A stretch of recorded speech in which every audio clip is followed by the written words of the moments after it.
రైతు రుణమాఫీ విషయంలో సీఎం రేవంత్ రెడ్డిపై బీఆర్ఎస్ వర్కింగ్ ప్రెసిడెంట్ కేటీఆర్ తీవ్రస్థాయిలో ధ్వజమెత్తారు. ఎటువంటి ఆంక్షలు లేకుండా రైతులందరికీ 2 లక్షల రుణమాఫీ చేయాల్సిందేనని కేటీఆర్ డిమాండ్ చేశారు. లేకుంటే రుణమాఫీపై తమ ఆందోళనను ఉధృతం చేస్తామని హెచ్చరించారు. కోతలు లేకుండా 2 లక్షల వరకు సంపూర్ణ రుణమాఫీ చేయాలంటూ బీఆర్ఎస్ పార్టీ గురువారం రాష్ట్ర వ్యాప్తంగా 119 అసెంబ్లీ నియోజకవర్గాల్లో ధర్నా చేపట్టింది. ఈ సందర్భంగా చేవేళ్లలో నిర్వహించిన బీఆర్ఎస్ ధర్నాలో కేటీఆర్ పాల్గొన్నారు. ఈ సందర్భంగా కేటీఆర్ మాట్లాడుతూ ఎన్నికల ముందు రేవంత్ అనేక హామీలు ఇచ్చారని, ఒక్క సంతకంతో డిసెంబర్ 9న రుణమాఫీ చేస్తామన్నారని గుర్తు చేశారు. రుణమాఫీ చేస్తామని అనేక దేవుడిపై ఒట్లు పెట్టిన సీఎం రేవంత్ రుణమాఫీ నుంచి తప్పించుకునే ప్రయత్నం చేస్తున్నారని మండిపడ్డారు. రుణమాఫీ చేయకుండా దైవద్రోహానికి పాల్పడ్డారని కేటీఆర్ విమర్శించారు.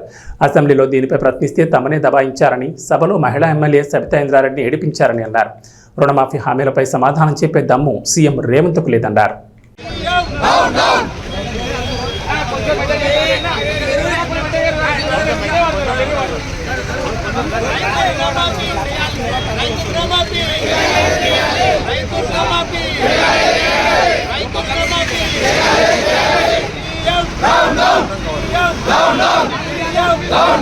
ఇదేమి రాజ్యం ఇదేమి రాజ్యం ఇదేమి రాజ్యం ఇదేమి రాజ్యం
ఈ ముఖ్యమంత్రి ఈ ప్రభుత్వం ఖచ్చితంగా వాళ్ళు ఇచ్చిన మాట ప్రకారం 2 లక్షల రుణమాఫీ చేయాలని చెప్పి మళ్ళొక్కసారి చేవెళ్ల వేదికగా విజ్ఞప్తి చేస్తూ రైతు వ్యతిరేక ప్రభుత్వం గట్టిగా అన్ని పిడికులు లేవాలి. రైతు వ్యతిరేక ప్రభుత్వం,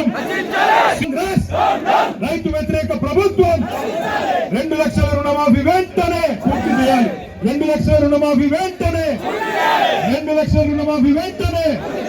జై తెలంగాణ. పెళ్లిలుండగా కూడా తెలంగాణలో ఉన్న బీఆర్ఎస్ పార్టీ బలం, కేసీఆర్ బలం చూపించినందుకు అవసరమైతే గల్ల బట్టి అడగాలి. ఏమాయ కొడక 2 లక్షల రుణమాఫీ అన్నావు, ఎక్కడ పోయిందని అడగాల. ఇవాళ ఇద్దరు ఆడబిడ్డలు జర్నలిస్టులు ఏం తప్పు చేసిండ్రు? వాళ్ళు ఏమన్నారు? వాళ్ళు రేవంత్ రెడ్డిని ఏమన్నా బూతులు తిట్టినరా? నీ లెక్క లాగుల తొండలు ఇడిచి పెడతామన్నారా? ఏమన్నారా? నీ లెక్క అడ్డమైన భాష మాట్లాడిరా? ఏం చేసిండ్రు పాపం? ఒక అమ్మాయి విజయారెడ్డి అనే జర్నలిస్టు, ఇంకొక అమ్మాయి సరిత అనే ఆడబిడ్డ, ఇద్దరు సీదా కొండారెడ్డి పల్లెకు పోయినారు. కొండారెడ్డి పల్లెలో నిజంగా రుణమాఫీ జరిగిందా లేదా ఇది తెలుసుకుంటందుకు పోయినారు. తెలుసుకుంటందుకు పోతే అక్కడ ఉండే కొంతమంది కాంగ్రెస్ గుండాలు వాళ్ళ మీద దాడి చేసి ఆడపిల్లలను కూడా చూడకుండా వాళ్ళను బురదలు నూకేసి వాళ్ళను కొట్టి ఇక రకరకాలుగా అసభ్యంగా ప్రవర్తించి కొండారెడ్డి పల్లెలో 2 ఆడబిడ్డలకు అవమానం చేసిండు. నేను అందుకున్నా మాటలు చెప్పిన తలక కాదు ప్రభుత్వం నడుపుడు అంటే. అధికారంలో లేనప్పుడు ఏం మాట్లాడిండు రేవంత్ రెడ్డి? చెట్టుకు గట్టేసి కొట్టుండ్రి, చెట్టుకు గట్టేసి కొట్టుండ్రి. ఎక్కువ మాట్లాడితే లాగుల తొండలిడిచి పెడతా, గుడ్లు వీకి గోటీలాడతా. రేవంత్ రెడ్డి నేను నీకు చెప్తున్నా, నువ్వుగిన రుణమాఫీ చేయకపోతే ఖచ్చితంగా నీకు జరుగుతాయి, నువ్వు చెప్పిన కార్యక్రమాలన్నీ జరుగుతాయి. నిన్ను దమ్ముంటే రా, నేను మళ్ళీ చెప్తున్నా, దమ్ముంటే రా. నువ్వు ముఖ్యమంత్రి 8 నెలలే అయింది, ఏ ఊరికి పోదామప్పా, సెక్యూరిటీ లేకుండా రా. దమ్ముంటే నువ్వు రా, నేను కూడా వస్తా. అధికారులు వద్దు, ఎవ్వలొద్దు, పోదాం. ఏ ఊళ్ళోనైనా రైతులు నువ్వు బాగా చేస్తున్నావు, బాగా నడుపుతున్నావు, అన్ని చేస్తున్నావు, టైంకు విత్తనాలు ఇస్తున్నావు, టైంకు యూరియా వస్తున్నది, మద్దతు ధర వస్తున్నది, బోనస్ వస్తున్నది, మాకు నువ్వు చెప్పిన రుణమాఫీ అయ్యింది, రైతు బంధు పడుతున్నది అని ఏ ఒక్క ఊర్లోనన్నా చెప్పరా? ఊర్లలోనే తెలుసుకుందాం. నేను మీ అందరినీ ప్రార్థించేది ఒకటే, ఇక్కడికి వచ్చేటప్పుడు మా తమ్ముడు కార్తీక్ చెప్తా ఉన్నాడు, అన్నా పాత రంగారెడ్డి జిల్లా మొత్తం రైతన్నలు చాలా మంది, కొంతమంది వ్యవసాయం చేసుకుంటూ ఉన్నారు ఊళ్ళల్లో, కొంతమంది పాపం ఇది వరకు రియల్ ఎస్టేట్ కూడా చేసుకుంటూ ఉండే, వాళ్ళ మనం కొడతా ఉన్నాం. కేసీఆర్ ఉన్నప్పుడు ఎట్లుండే, ఇవాళ ఎట్లయింది ఒక్కసారి ఆలోచన చేయండి. ఏ రకంగా ఇవాళ రేవంత్ రెడ్డి ప్రభుత్వం వచ్చినాక ఈ కరెంటు కోతలు, మంచినీళ్లు లేక, అదేవిధంగా సాగునీరు లేక ఇలా పరిశ్రమలు ఉన్నాయి పోతుంటే, ఏ రకంగా రేపటి రోజున పెట్టుబడులు ఇక్కడి నుంచి తరలిపోతుంటే మన భూములకు ధరలు వస్తాయి. ఆలోచన చేయండి. ఉన్న ప్రాజెక్టులు రద్దు చేస్తాడు, ఫార్మాసిటీ రద్దు, ఎయిర్పోర్ట్ కు పోయే మెట్రో రద్దు.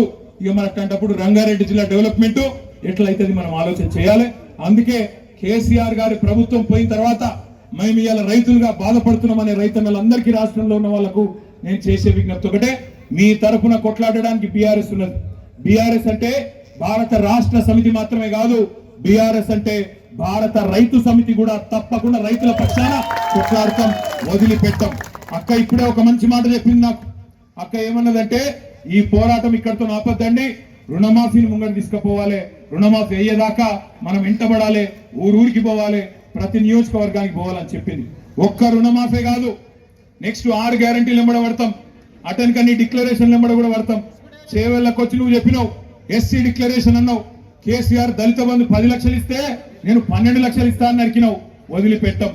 బీసీ డిక్లరేషన్ కామారెడ్డికి పోయినావు, 42% రిజర్వేషన్ ఇస్తా బీసీలకు అన్నావు, అది కూడా వదిలిపెట్టాం. అదే విధంగా రైతు డిక్లరేషన్ అన్నావు, చాలా కథలు చెప్పినావు, ఏది వదిలిపెట్టాం. మహిళా డిక్లరేషన్ వదిలిపెట్టాం, విద్యార్థి డిక్లరేషన్ వదిలిపెట్టాం, యువతకి ఇచ్చిన డిక్లరేషన్ వదిలిపెట్టాం, మైనారిటీలకు ఇచ్చిన మాటను నిన్ను మాట తప్పితే ఏం చేయాలో చేస్తాం. ఇది కేవలం ఆరంభం మాత్రమే, మొదటి అడుగు మాత్రమే. భవిష్యత్తులో మరింత ఉధృతంగా పనిచేద్దాం. మీ అందరితో నేను కోరేది ఒకటే, మీరు దయచేసి మనం ఎవరిని కొట్టేది లేదు, రేవంత్ రెడ్డి లెక్క బూతులు మాట్లాడేది లేదు, చెడ్డ మాటలు మాట్లాడే అవసరం అసలుకే లేదు. ప్రజాస్వామ్యబద్ధంగా చాలా పద్ధతిగా ఏ ఊరికి ఆ ఊరు ఒక్కటైదాం. కాంగ్రెస్ వాళ్ళ మోసాన్ని, వాళ్ళు ఇచ్చిన 420 హామీలను ప్రజల ముంగట పెడదాం. ఇలా ఏమైంది, ఏం కాలేదు ఆలోచించమని కోరుదాం. చెడ్డ మాటలు మాట్లాడే అవసరమే లేదు, రేవంత్ రెడ్డి లెక్క బజారు భాష మాట్లాడే అవసరం అంతకంటే లేదు. ఒక్కసారి మనం ఆలోచన చేయాలి.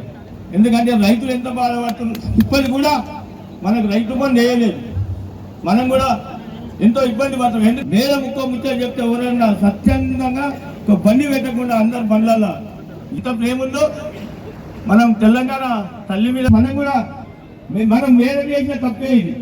ఎందుకంటే ఒక్కనాడు కూడా 15 ఏళ్ళ సార్లు కూడా ఇక్కడ రాక మనం 8 గంటలుగా మాఫీ అయిందంటున్నావు కదా, మరి ఈ ఊళ్ళోనే అయిందా లేదు చూసొద్దామని ఆ ఊరికి పోయింది. 2 ఆడబిడ్డలు పోయిండ్రు కెమెరాలు తీసుకొని. ఊళ్ళో అందరు చెప్తున్నారంట, బిడ్డ నాకు కాలేదు అని చెప్తా ఉంటే, ఊర్లో ఉన్న కొంతమంది వచ్చి ఒక 50-60 మంది మగవాళ్ళు వచ్చి అసభ్యంగా ఆ మహిళా జర్నలిస్ట్ పట్ల ప్రవర్తించిన తీరు ఏదైతే ఉందో, నిజంగా సభ్య సమాజం తలదించుకునే విధంగా ముందు ఆ దాడిని ఖండిద్దాం. రేవంత్ రెడ్డి గారు, నీ ఇంటి ముందు నువ్వు పుట్టిన నీ ఇంటి ముందు 2 లేడీ జర్నలిస్టుల మీద దాడి జరుగుతూ ఉంటే, కావాలని ఈరోజు వాళ్ళను ఎంత అసభ్యంగా తిట్టుకుంటూ మీరు ఎందుకు వచ్చింది కానీ వెనకనేమో మాట్లాడే వాళ్ళు మాట్లాడుతున్నారు. రైతుకి ఎవరు గుర్తుకొస్తున్నారు తెలుసా? కేసీఆర్. ఎందుకంటే అక్కడ చినుకులు పడుతుండగానే వీళ్ళ అకౌంట్లలో డబ్బులు పడుతుండే. ఎక్కడైనా మీ ఇంట్లో ఏం చెప్తుంటే మీరు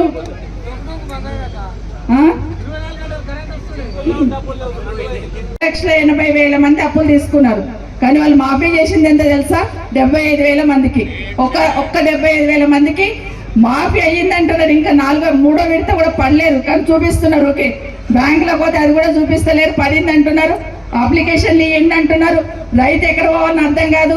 అగ్రికల్చర్ ఆఫీసర్ల దగ్గర పొమ్మంటున్నారు, బ్యాంకుల దగ్గర పొమ్మంటున్నారు. ఇంతకుముందు ఎప్పుడన్నా కేసీఆర్ 2 సార్లు రుణమాఫీ చేసిండు కదా, ఒక్క దగ్గర అప్లికేషన్ పెట్టుకున్నామా? ఒక్కరి దగ్గరికైనా పోయినామా? ఒక్కరికైనా దండం పెట్టినామా? బ్యాంకులలో వేసి రుణమాఫీ చేసిన కేసీఆర్ గారు ఎక్కడ? తను ఈరోజు చేయనికి చేతగాక అప్లికేషన్లు పెట్టుండి ఆఫీసుల చుట్టూ తిరుగుండి అని మాట్లాడుతున్న రేవంత్ రెడ్డి ఎక్కడ చూడండి, ఒక్కసారి ఆలోచించండి. ఈరోజు మా జర్నలిస్ట్ సోదరులు ఇక్కడే ఉన్నారు. ఈరోజు రేవంత్ రెడ్డి గారి ఊరికి ఒక 2 లేడీ